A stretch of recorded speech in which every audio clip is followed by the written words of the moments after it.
8번째 이야기. 엄마, 나는 꽹꽹거릴 수밖에 없어. 꽤 오랫동안 엄청나게 많은 비가 왔다. 장마였다. 저수지에 물이 불어서 갈대밭이 거의 다 잠길 정도였다. 잎사귀에게는 괴로운 날들이었다. 비를 피할 수 있는 보금자리도 찾기 어려웠고 깃털이 마를 날이 없다 보니 항상 감기에 걸린 상태였다. 날마다 잠자리를 바꾸고 밤에도 푹 잘 수 없으니 몸은 볼품없이 말랐다. 그런 중에도 아기는 잘 자라서 제법 오리티가 났다. 게다가 점점 청둥오리를 닮아갔다. 잎삭은 그것이 너무나 기쁘고 신기했다. 다 자란 오리에게 아가는 어울리지 않아서 초록머리라는 이름을 지어주었다. 그래도 잎삭은 아가라고 부르기를 좋아했다. 그렇게 부르면 더욱 사랑스럽고 가까운 느낌이 들었다. 가슴을 답답하게 하던 감기는 장마가 끝나고 나서야 겨우 나았다. 그래도 말라버린 몸은 다시 풍만해지지 않을 것 같았다. 이제 늙어가는 거야. 당연하지. 아기가 벌써 저렇게 자랐는데. 비록 몸은 말랐어도 잎삭은 전보다 더 강해졌다. 어둠 속의 움직임을 판단하게 된 침착한 눈, 단단한 부리, 날카로운 발톱. 잎삭과 초록머리는 한 번 정한 보금자리에서 연거푸 2번 자는 일이 없었다. 그래서 때때로 족제비가 허땅치고 돌아가는 꼴을 먼 발치에서 볼 수도 있었다. 떠돌이 생활은 고단했지만 그래도 견딜만 했다. 오히려 잎삭이 견디기 힘든 것은 초록머리가 우울한 얼굴로 생각에 빠져 있는 것을 보는 일이었다. 우두머리가 다녀간 뒤부터 종종 그러더니 깃털 색깔이 바뀌자 더욱 심각해졌다. 왜 그러는지 물어도 마음을 털어놓지 않으니 답답하기만 했다. 더 이상 비는 오지 않을 것이다. 초저녁 별이 맑게 빛났고 밤이 되어도 깃털이 축축해지지 않았다. 날씨를 봐서는 갈대숲에서 잠자리를 찾아도 되지만 잎삭은 초록머리를 데리고 비탈을 올라갔다. 그리고 야산 가장자리에 있는 바위 밑을 살펴보았다. 장마철에 며칠 간격으로 잔 적이 있는 보금자리였다. 저수지에서 떨어져 있고 비탈의 맨 위쪽이라 초록머리는 좋아하지 않았다. 사냥꾼을 이틀이나 못 봤잖아. 오늘은 나타날 거야. 보나마나 갈대밭을 기웃거리겠지. 개개비라도 먹으려면. 잎삭의 말을 듣는 둥 마는 둥 초록머리는 개망초가 하얗게 피어있는 곳으로 가서 저수지를 내려다 보기만 했다. 이번에도 무슨 생각에 빠져서 잎삭의 속을 태울 모양이었다. 잎삭은 바위굴에 엎드려서 초록머리의 뒷모습을 바라보았다. 이제 아기가 아닌 그 모습을 보고 있자니 몹시 서글펐다. 마음속에 청둥오리에게 물어도 별 뾰족한 대답이 없었다. 저럴 때는 꼭 나그네 같구나. 초록머리가 청둥오리를 빼다본 게 불안했다. 청둥오리가 그랬듯이 족제비에게 갑자기 당할 것만 같아서였다.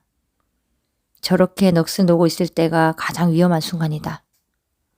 잎삭은 초록머리를 그만 불러들이고 싶었다. 그래서 굴을 나서는데 바위에서 검은 그림자가 휙 내려서는 게 아닌가? 마치 바람 소리 같았지만 그게 아니었다. 헉! 숨이 딱 멎는 듯했다. 족제비였다. 안 돼! 어쩌다가 이런 실수를 했을까? 잠자리를 잘못 잡았다. 여태까지 족제비를 용기 피해왔는데 족제비의 생각이 잎삭을 앞지르고 말았다. 족제비가 다가가는 줄도 모르고 초록머리는 넋을 놓고 있었다. 잎삭은 간신히 정신을 차렸다. 정신 차려. 나는 어미야. 이대로 당할 수는 없었다. 잎삭은 숨을 들이마시고 벼락같이 달려나갔다. 꼬꼬대 꼬꼬꼬꼬! 저리 꺼져! 날개를 퍼덕이며 아우성치자 족제비가 획 돌아보았다. 순간 초록머리도 놀라서 날개를 퍼덕이며 비명을 질렀다.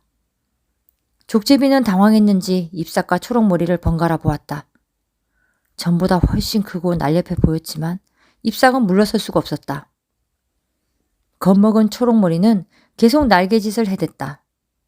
잎삭은 발톱에 힘을 주고 털을 몽땅 곤두세웠다. 족제비와 눈이 마주쳤다. 꼬꼬대 꼬꼬꼬꼬 가만두지 않겠어? 잎삭은 죽을 각오로 말했다. 족제비가 천천히 고개를 저었다.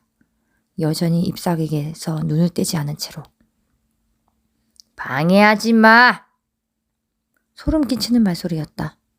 족제비는 오로지 초록머리를 탐내고 있었다. 그래서 잎삭을 그다지 경계하지 않았다. 잎삭은 눈을 부릅떴다. 그 애를 놔둬! 그러자 족제비가 가사롭다는 듯 웃었다. 잎삭은 온몸이 뜨거워지는 것을 느꼈다. 심장이 마구 뛰어서 터져버릴 것 같았고 분노가 치솟아 족제비의 눈초리 따위는 두렵지 않았다. 족제비가 눈길을 돌리려는 순간 잎삭은 쏜살같이 달려들었다. 마치 불길 속에 달려드는 나방처럼. 그리고 앙칼지게 쪼았다. 까! 족제비가 비명을 지르며 초록머리 쪽으로 튀었다. 부리를 단단히 쥘 잎삭은 무작정 끌려갔다. 초록머리에 아우성이 들렸다. 잎삭과 족제비는 한 덩어리가 되어 비탈을 구르기 시작했다. 발버둥 치는 족제비의 발톱이 잎삭의 배를 핥히었다. 비탈의 솟은 돌에 걸려서야 족제비는 떨어져 나갔고 잎삭은 그대로 정신을 잃었다. 아가, 도망쳐. 잎삭은 자기도 모르게 중얼거렸다. 그리고 눈을 떴다. 아무것도 보이지 않았고 움직일 수도 없었다. 입속에 무언가 들어있어서 뱉었더니 살점이었다. 족제비를 쪼아서 뜯은 것이었다. 아가! 아가! 잎삭은 주위를 둘러보며 초록머리를 찾았다. 너무나 조용했다. 족제비에게 당하고 벌써 숨이 끊어졌는가? 눈물이 왈칵 쏟았다. 상처의 쓰라림보다 초록머리가 없는 것이 더 견딜 수가 없었다. 지긋지긋한 놈. 차라리 나를 잡아먹지. 그 애는 아직 어린애인데. 잎삭은 내동댕이 쳐진 채로 눈을 감았다. 죽음의 구덩이에 버려졌을 때처럼 몸에 힘이라고는 하나도 없었다. 그때였다. 엄마, 일어나! 머리 위로 바람이 일더니 초록머리가 소리가 났다. 잎삭은 눈을 깜짝거렸다. 믿을 수가 없었다. 초록머리가 날개짓하며 공중에 떠있는 게 아닌가? 간신히 바닥거리는 것처럼 보였지만 분명히 날고 있었다. 세상에, 내 날개가 어떻게 된 거니? 정말 굉장하지? 도망쳐야겠다는 생각뿐이었는데 몸이 떠오르잖아. 내가 날 수 있어. 초록머리가 기쁨에 들떠서 외쳤다. 잎삭은 가슴이 벅차서 아무 말도 하지 못했다. 그래서 그냥 미소만 지었다. 기적이야. 이건 세 번째 기적이었다. 철망을 나와서 아카시아 아래에서 살았던 것이 첫 번째 기적이고 알을 품은 것이 두 번째 기적이었다. 그것만으로도 충분히 놀랍고 행복한데 또 하나의 기적이 일어났다. 족제비가 사냥에 실패했고 초록머리가 날기까지 했다. 엄마, 어디 좀 봐. 많이 아파? 초록머리가 날개를 펴서 다친 잎삭을 감싸 안았다. 그것이 또 고마워서 잎삭은 목이 메었다. 눈물을 보이지 않으려고 부리를 꽉 다물었지만 오늘만큼은 소용없었다. 여름이 끝나자 건조한 바람이 불기 시작했다. 하늘에서 강한 햇살이 내리쬐고 활짝 피었던 갈대꽃이 부스스해지고 있었다. 잎삭은 쓸쓸한 날이 많았다. 나는 재미에 푹 빠진 초록머리가 온종일 저수지에만 있어서 잎삭은 갈대숲을 거닐거나 비탈에 올라가거나 초록머리가 헤엄치고 나는 모습을 바라보곤 했다. 최근에는 족제비를 보기 어려웠다. 양계장 주변을 기웃거리며 병아리를 낚아채든지 죽음의 구덩이에서 아직 숨이 끊어지지 않은 닭이나 사냥하며 살고 있을 것이다. 진작 그랬어야 했다. 초록머리를 탐내는 건 어리석은 짓이었다. 하늘을 마당처럼 휘젓고 다니는 야생 오리를 감히 넘보다니. 난다는 것은 멋진 일이었다. 족제비를 겁내지 않아도 된다는 것 말고도 좋은 점이 얼마든지 있었다. 넓은 저수지의 끝에서 끝까지를 금방 다녀올 수 있고 갈대숲을 위에서 둘러보고 좋은 잠자리를 가려낼 수도 있었다. 닭은 흙만 뒤지고 사는데 야생 오리는 달랐다. 땅과 물, 하늘까지 제 세상이었다. 초록머리를 보고 있으면 쓸쓸하면서도 부러웠다. 초록머리는 분명 자신의 자식이지만 또한 야생오리라는 것도 틀림없는 사실이기 때문이었다. 닭은 날개를 포기해버렸어. 어째서 벼슬 가진 족속이라는 것만 기억했을까? 벼시 사냥꾼을 물리쳐 주는 것도 아닌데. 초록머리는 잎사귀의 쓸쓸함에 대해 알지 못했다. 초록머리는 초록머리대로 쓸쓸했다. 꼬꼬거릴 수도 없는데 암탉을 따르고 닮은 데가 많은 지보리들에게서는 업신여김을 당하기 때문이었다. 그들은 이제 초록머리를 거들떠보지 않았고 가까이 다가가는 것조차 꺼렸다. 무리가 없는 외톨이끼리 몸을 맞대고 잠들 수 있는 밤은 그나마 행복했다. 초록머리가 잡아온 물고기로 배를 채우고 잠들 때마다 잎삭은 청둥오리를 생각했다. 초록머리의 기름진 깃털이 달빛에 빛날 때는 청둥오리가 더욱 생각났다. 아가, 잠이 들더라도 항상 귀를 열어둬야 한다. 사냥꾼은 밤을 타고 오거든. 녀석은 언젠가 꼭 와. 포기하는 법이 없으니까. 내 걱정은 조금도 하지 마세요. 나는 엄마가 걱정이야. 날 수도 없고 헤엄칠 수도 없잖아. 그래도 아직은 까딱 없어.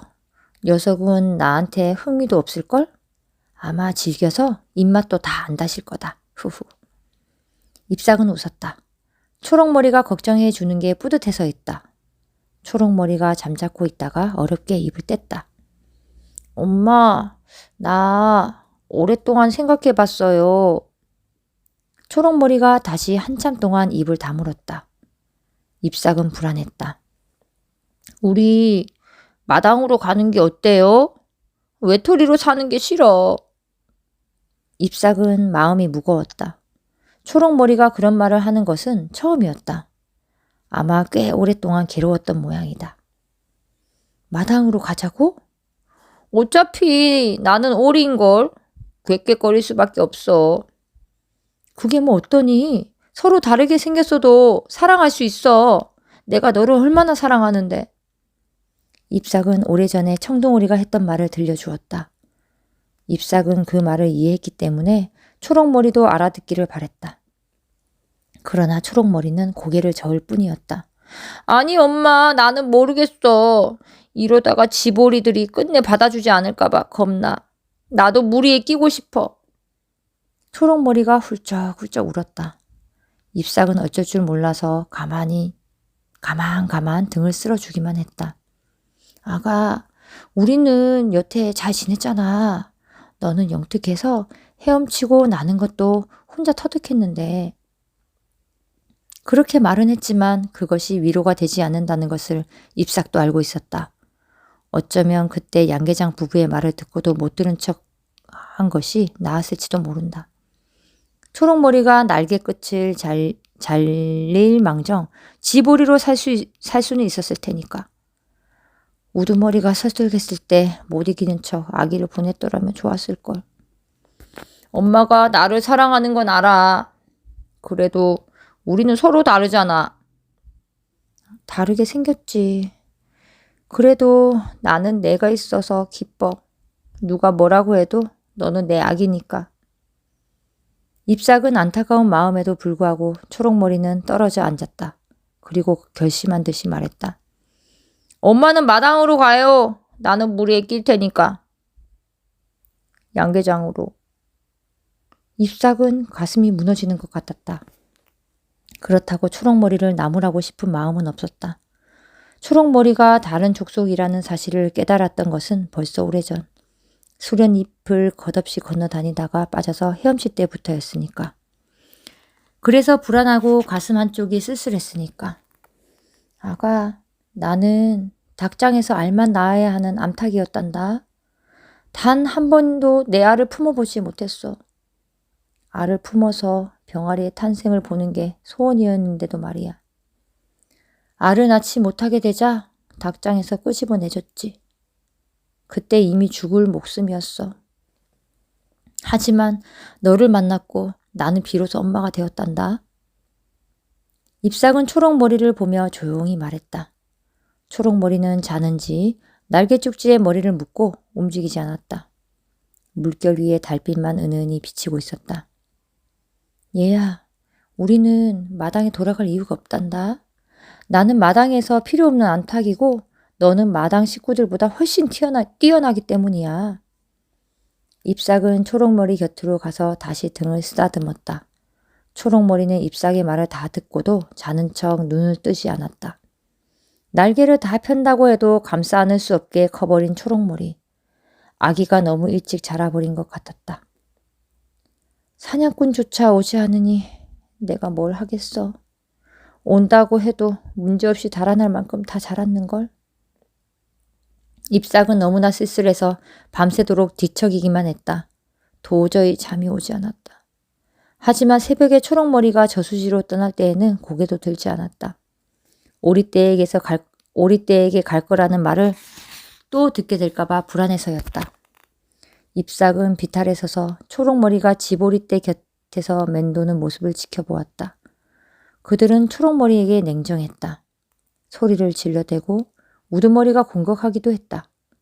불의에 쪼이면서도 초록머리는 무리를 기웃거렸다. 해가 질 무렵 우두머리는 가족을 이끌고 마당으로 돌아갔다. 초록머리가 무리에서 조금 떨어진 채 뒤뚱거리며 그들을 따라갔다. 마치 외톨이 청둥오리의 모습을 다시 보는 듯 했다. 꼬꼬대 꼬꼬꼬꼬 아가 돌아와. 잎삭은 초록머리를 말리고 싶었다. 그래서 목청을 돋워 불렀다. 그러나 아무도 돌아보지 않았다. 마당에 간다고 해도 외로울 거야. 너는 특별하거든. 마당 식구들이 너를 받아줄 리 없어. 잎삭은 멀찍이 떨어져서 초록머리를 따라갔다.